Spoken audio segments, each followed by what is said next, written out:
Je suis très content de devoir faire la rencontre de plusieurs d'entre vous. Merci surtout à l'équipe croatu.ca d'avoir pensé m'inviter. Ça m'a fait grand plaisir d'accepter et d'être avec vous ce matin. J'ai intitulé mon partage Une vie pour lui. Et puis, c'est juste pour dire que ma vie n'a pas toujours été pour lui. J'ai pas toujours vécu pour lui. J'ai pas toujours fait les choses pour lui. Puis c'est quand même récent, là, quand souvent les gens me rencontrent, ils me rencontrent en tant que pasteur. Maintenant, j'ai redirigé ma vie de l'informatique au pastorat depuis 2006. Et puis, beaucoup de gens qui me rencontrent pour la première fois me disent: Ah, ben, t'es un pasteur, t'as dû grandir comme chrétien, t'as dû avoir des parents chrétiens, t'as dû avoir des enseignements dès le jeune âge. Et en vérité, j'ai seulement commencé à aller à l'église dans 97 quand j'étais au cégep. Avant ma conversion, j'étais bouddhiste. Puis pour nous, c'était pas juste le bouddhisme populaire, là, où il y a juste la méditation, puis les bonnes actions, puis tu sais, essayer d'être zen. Mais pour nous, c'était vraiment une pratique qu'on faisait régulièrement. On allait à la pagode, on allait au temple. On avait même deux endroits où on allait au Québec pour faire nos services, nos cultes bouddhistes. Et puis, pour nous, c'était quelque chose qu'on faisait très régulièrement. Alors, on était des bouddhistes très impliqués. Et puis, rapidement, pour ceux qui ne connaissent pas quel est le bouddhisme, je vais juste faire un survol rapidement pour vous, pour vous montrer qu'est-ce que c'est. Mais le bouddhisme, en fait, c'est sept principes, sept croyances. La première, c'est que le salut, ou le salut entre guillemets, là, pour les bouddhistes, dépend des actes personnels. Ça dépend des efforts personnels. Alors, il y a des choses qui doivent être faites, il y a des choses qui doivent être dites pour pouvoir avoir ce eux voient comme l'illumination. On va en parler un peu plus tard. Le deuxième, c'est d'apprendre du Bouddha. Alors, le Bouddha, ce n'est pas un dieu. Le bouddhisme n'est pas une religion, ce qui est un dieu, mais où il y a des modèles à suivre, où il y a des exemples qu'ils ont eux-mêmes atteint l'illumination, le salut, entre guillemets, bouddhiste. Alors, c'est d'apprendre à travers les Bouddhas. Alors, c'est pour ça qu'il y a plusieurs images de Bouddha. Alors, quand on voit des images de Bouddha, il y en a plusieurs sortes parce que c'est différentes personnes, en fait, qui ont atteint l'illumination et qui sont devenus Bouddha. Euh, la troisième croyance, c'est que il faut faire confiance dans certains enseignements qu'on appelle des dharmas. Et puis, il y a plusieurs enseignements, là. Il y a des livres, il y a des livres de rites, il y a des livres d'enseignement qu'il faut vraiment adhérer. Ensuite, il y a la vie de communauté, le sangha qu'il faut pratiquer. Alors, pour nous, à chaque dimanche, on était dans notre communauté, dans les festivals, dans les funérailles, dans tous les événements spéciaux. Il y avait tout le temps ce mouvement de communauté où tu devais faire partie. Ensuite, c'est de croire aussi au karma. Le karma, c'est très mal compris, en fait, là, dans la culture populaire. Mais le karma est en fait une chose mauvaise.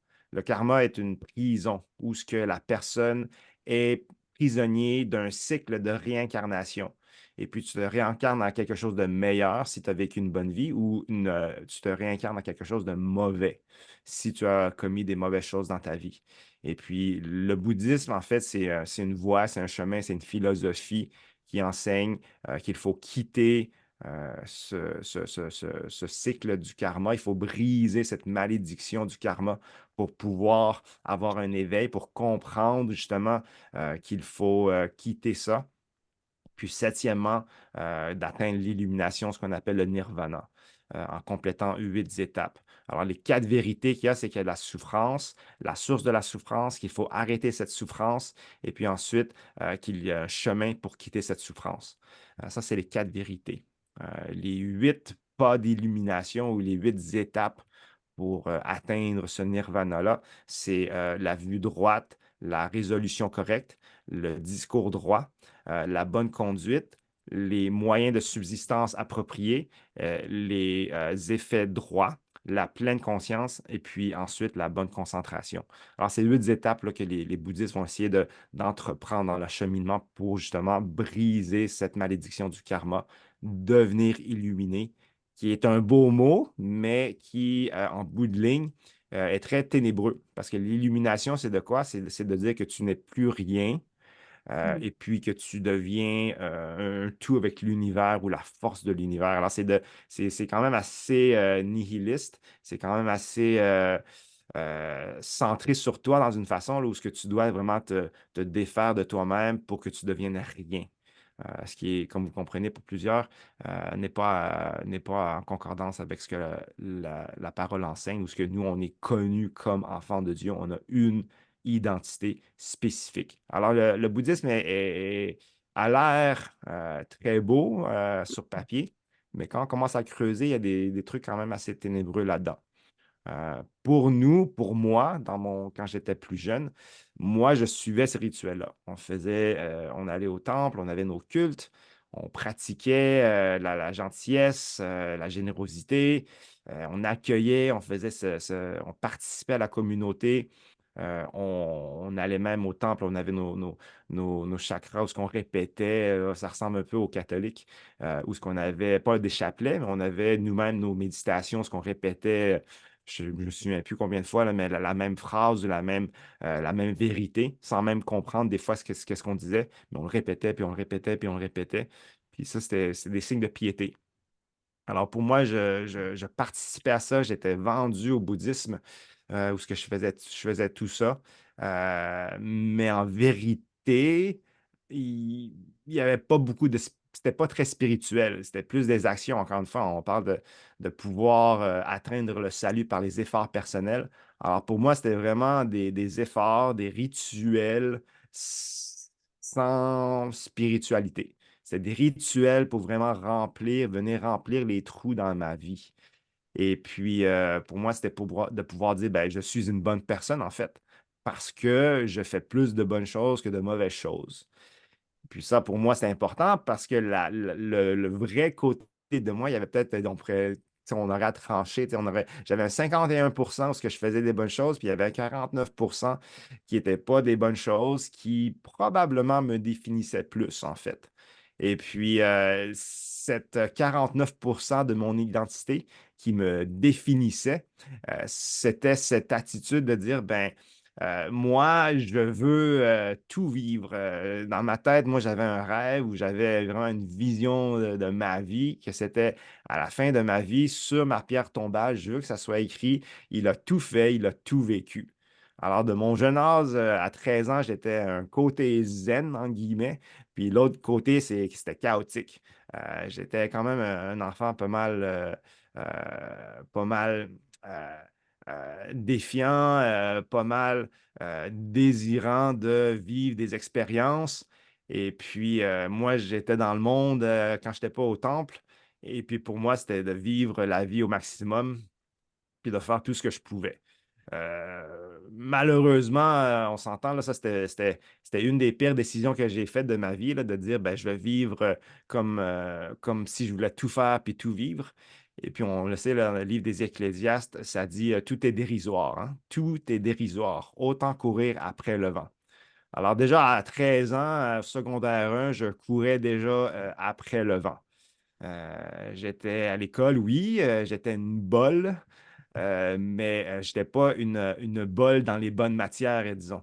Je n'étais pas une bolle en français ou en maths, mais j'étais une bolle dans les activités parascolaires, là, si vous comprenez ce que je voulais dire. Toutes sortes de mauvais coups, toutes sortes d'abus de substances, fêtards. Je vais vous passer les détails, là, mais quand même une jeunesse, une adolescence assez mouvementée. Puis moi, je faisais ça, vous comprenez, moi, je faisais ça parce que je voulais, oui, de un, me sentir vivant, mais aussi, pour moi, c'était une façon d'avoir l'attention des gens.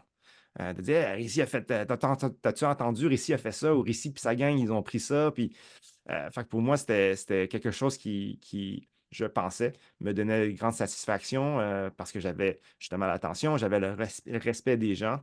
Puis quand je faisais un mauvais coup, ben là, je savais que le dimanche, je serais au temple, puis que je ferais mes chakras, puis mes mantras, puis que je ferais mes bonnes actions, puis que ça allait, bon, prendre le dessus, puis ça allait annuler ou canceller les mauvaises actions que j'avais faites. Fait que pour moi, c'est encore de mon effort, je vais pouvoir régler ça.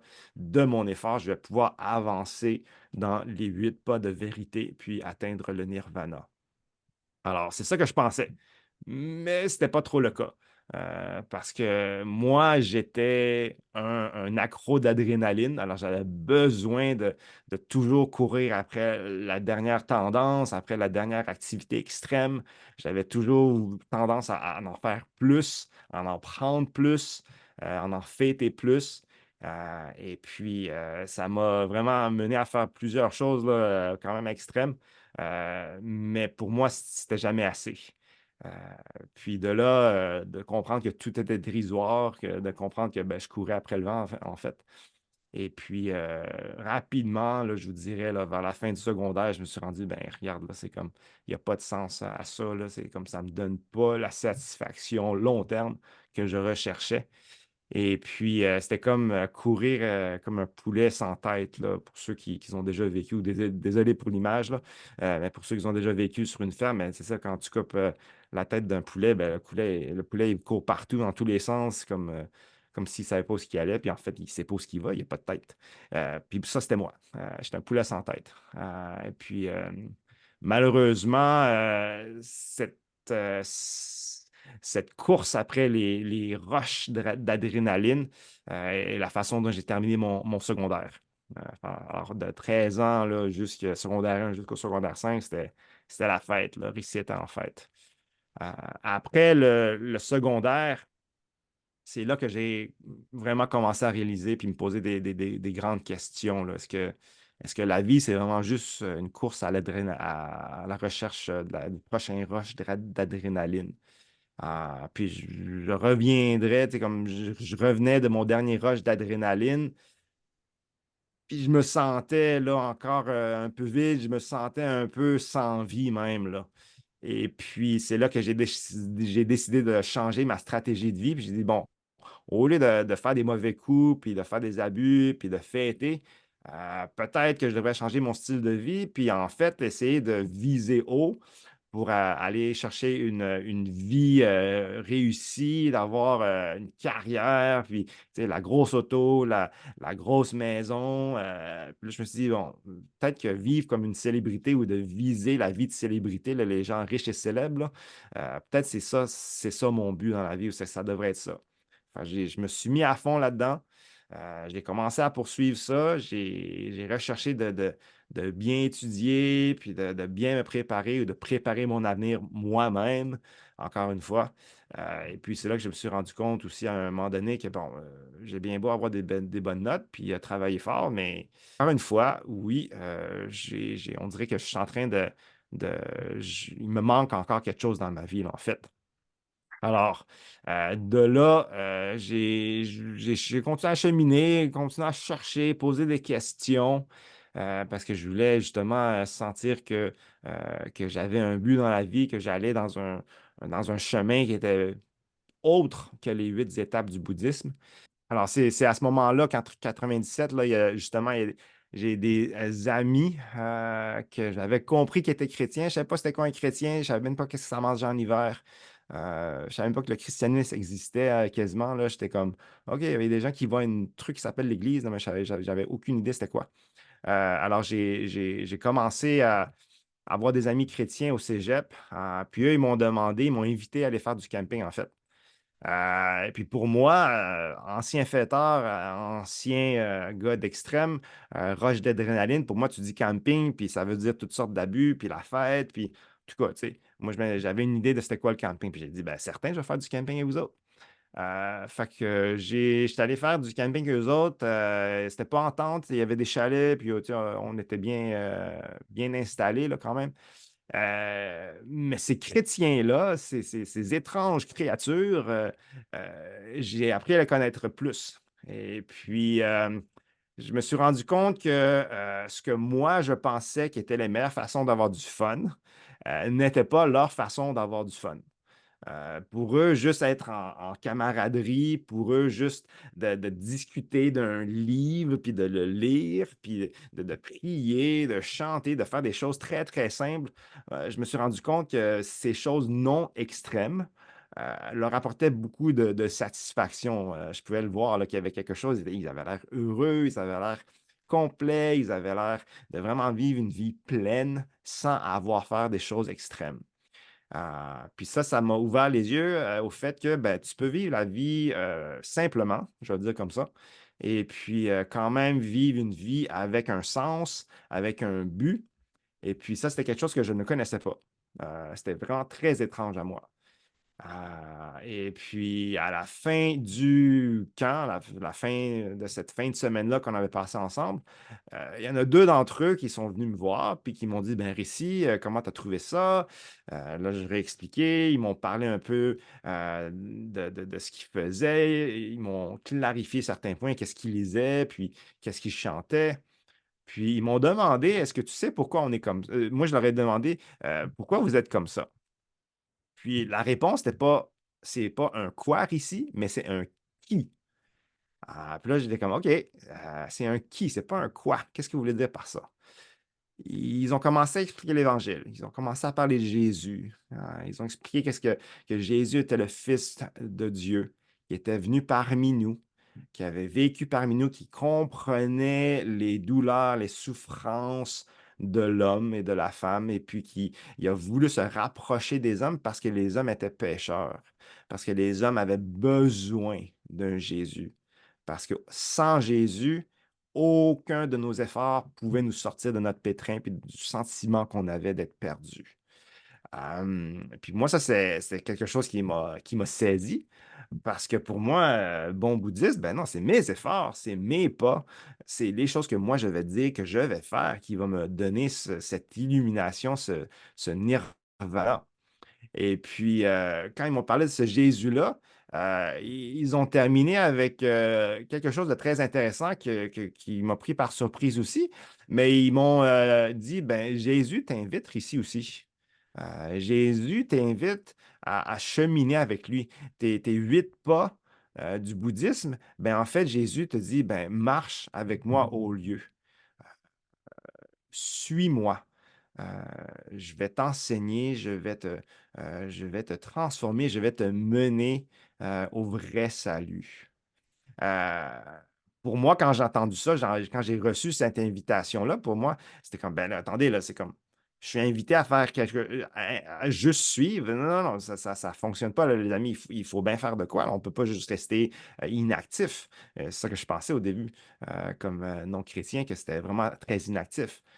Euh, alors, ça m'a vraiment surpris, débalancé, ça a vraiment changé mon paradigme là, de haut en bas comme ça. Et puis, je me suis dit dans ma tête, je me souviens là, très clairement, je me suis dit, ben, regarde, Ricky, t'as tout fait, t'as tout essayé. Ça va faire quoi si tu suis Jésus? Ça marche pas, ça marche pas. Puis je me suis dit, bon, moi, je vais faire le saut, moi, prendre l'invitation de Jésus. Alors, j'ai pris l'invitation de Jésus. J'ai dit, Jésus, oui, je te crois, je te veux comme sauveur parce que oui, je peux rien faire sans toi, puis je peux rien faire pour moi-même même. Et puis, oui, je veux que tu sois mon Seigneur. Je veux que tu sois la personne qui va guider mes pas à partir de maintenant.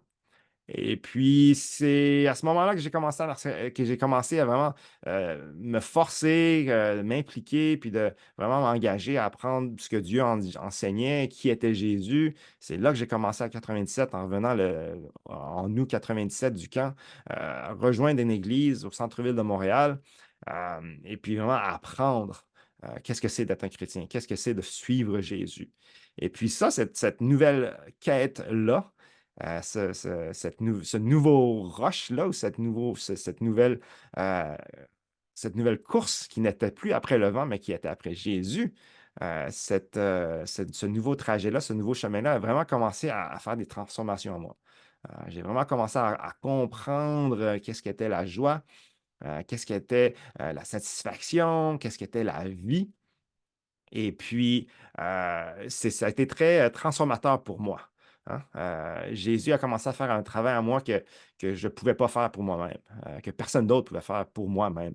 Ce n'était pas un moine bouddhiste qui allait faire ces changements-là à moi, c'était vraiment Jésus, le Fils de Dieu, le Saint-Esprit, le Père qui allait vraiment transformer ma vie là, de ce qui était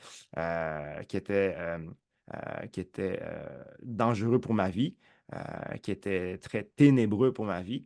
Ça a commencé à changer. Puis j'ai commencé à comprendre que ben, mes fautes, mes péchés, j'avais compris c'était quoi un péché, que c'était décider de faire sans Dieu, c'était de s'en aller sans Dieu. Tous ces péchés-là que j'avais, ben, j'avais besoin de Jésus pour qu'il prenne la punition, qu'il prenne le fardeau de ça, puis qu'il me redonne la vie, en fait. Et puis ça a été très important pour moi de comprendre que j'étais pécheur, qu'il y avait quelque chose en moi que je ne peux pas faire sans lui.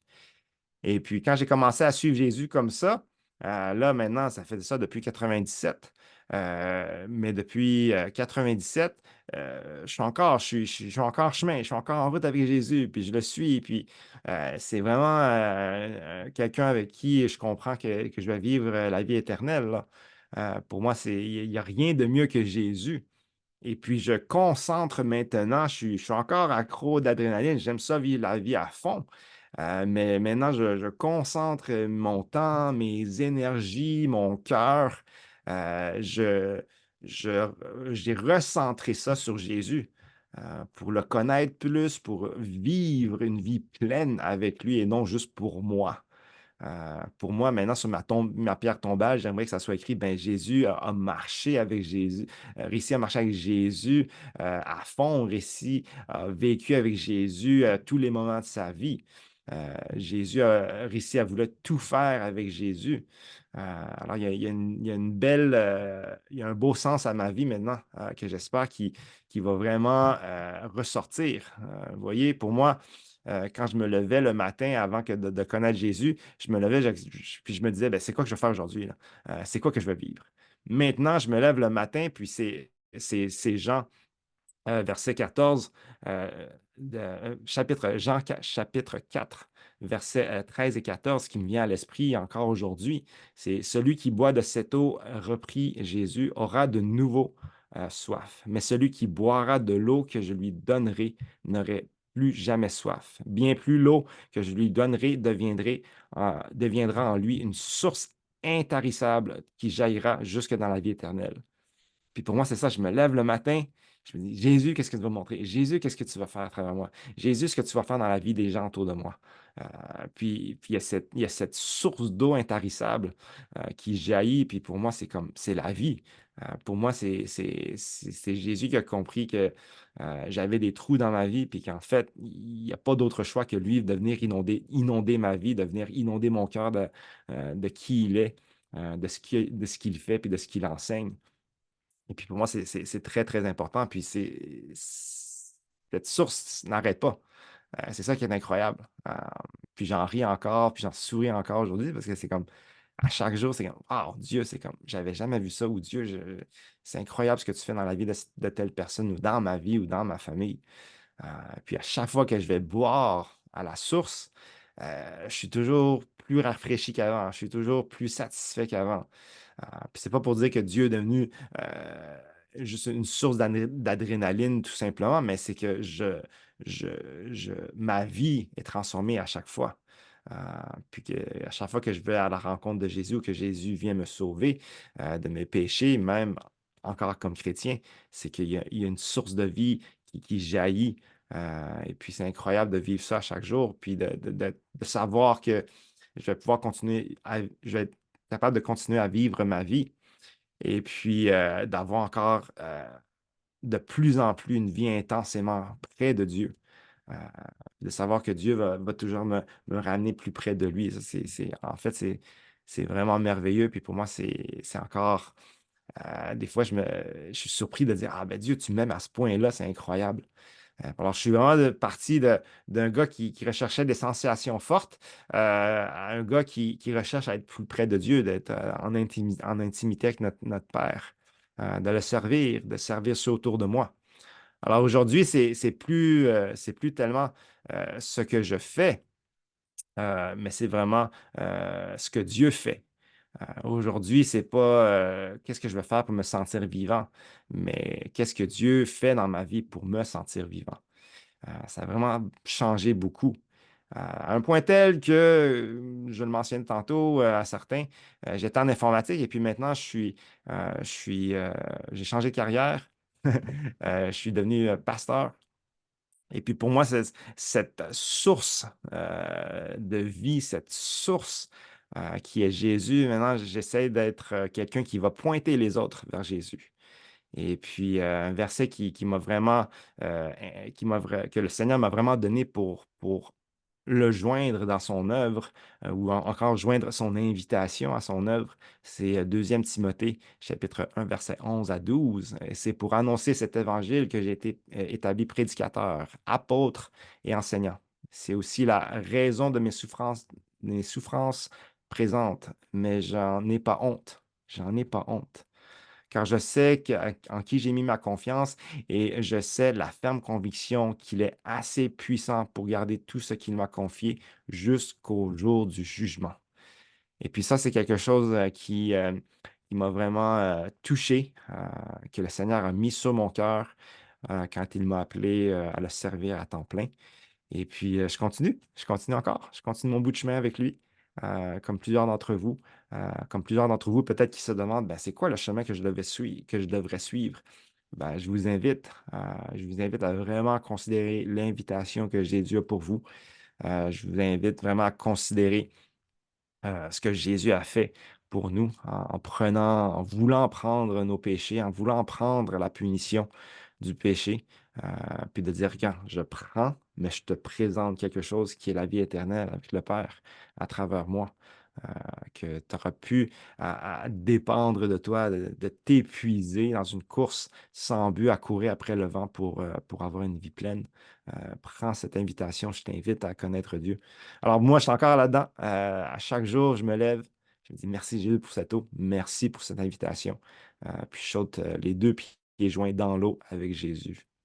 Alors, je vous remercie de votre attention. Je vous remercie du temps que vous m'avez accordé, puis j'espère que ça vous a encouragé.